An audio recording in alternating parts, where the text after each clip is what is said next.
Hello and welcome back to the channel. This is John Flutter with Myofunctional Orthodontic Training. And what I want to look at today is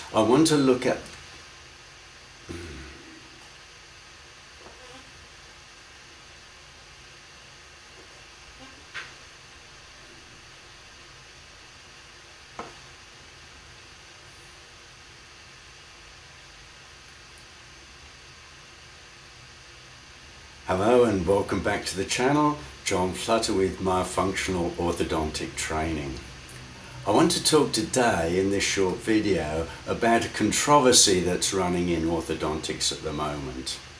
And in 2014, Dr Mew published an article in the British Dental Journal suggesting that malocclusion was one problem that was a result of a bigger problem. He talked about craniofacial dystrophy producing a number of different changes throughout the cranium, one of which was crooked teeth.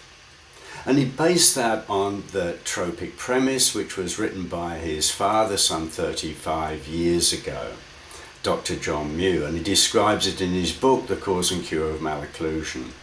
Now, a premise is an idea. A premise is an idea that you suggest to yourself and then try and test. So the idea is that tongue posture has an influence on cranial growth and development. And so if the tongue is in the roof of the mouth and the tongue and the mandible come forward together, then that can direct cranial growth in the correct direction, and then you'll end up with a well-developed cranial bones and straight teeth. Now, Dr Mew has been testing this. So in order to test a premise, you conducting experiments to see if the premise works in all cases. And in the process of testing that, we have to look again at the relationship between the lower jaw and the tongue. And it moves as a single unit. So when the mouth is held open, the lower jaw and the tongue are out of position. Now, conventional orthodontics will tell us that the tongue will occupy any space that is there that's being created by a genetic malformation of the jaws. What the tropic premise would suggest is that the jaws will grow and develop in response to the tongue. And the aim of myofunctional orthodontics is to put the tongue into the roof of the mouth, bring the lips together, and then create an environment in which the jaws, upper and lower, will grow correctly as the genetic potential of every child has.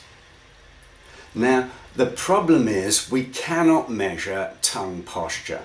We cannot measure lip posture. And just because we can't count it doesn't mean that it's not important.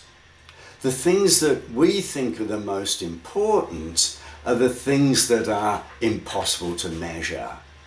And the scientific method requires accurate measurements that are repeatable. So we can see these changes happen. We can see attractive faces and less attractive faces. Attractive faces have got well-balanced jaws and enough room in the jaws for all the teeth to be in good alignment and the jaws to match. And by anecdotal evidence, by people who've been testing the tropic premise by training the tongue into the palate, using various different techniques, have shown that we can change shape and size of the jaws when we change tongue posture, but we can't measure that. And the evidence that we produce is anecdotal. It doesn't match the requirements of proper scientific evidence. So all the evidence that we do produce doesn't count. And the evidence that does count is largely based on cephalometrics. And even if we say that cephalometrics are accurate, and I'm not denying that, and it can be very useful when we come to move teeth in the permanent dentition, it is based around nasion. It is based on the idea that the position of nasion, the position of maxilla within the cranium, is correct. And it's based on the relationship between the maxilla and the mandible. It has no relationship to the relationship between the maxilla and the frontal bones. And so when we see children that have a habitual mouth breathing pattern, the mouth is open all the time, the tongue is low, evidence and research shows these children are likely to have retrognathic maxillary arches.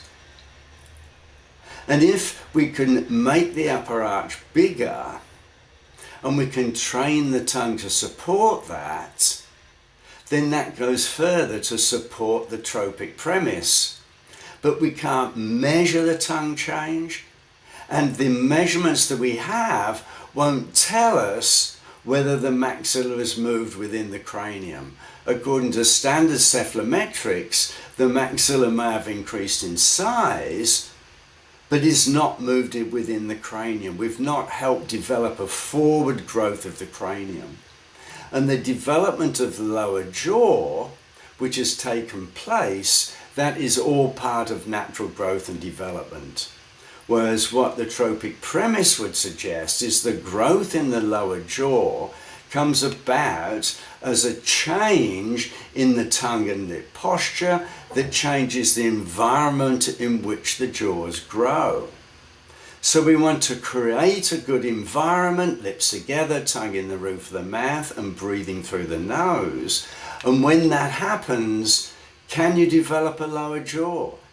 Children can develop their lower jaws. With an expansion appliance applied by an orthodontist or a dentist, you cannot expand the size of the lower jaw with an expansion appliance.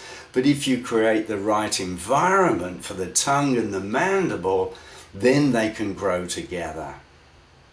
I look forward to seeing you in further videos.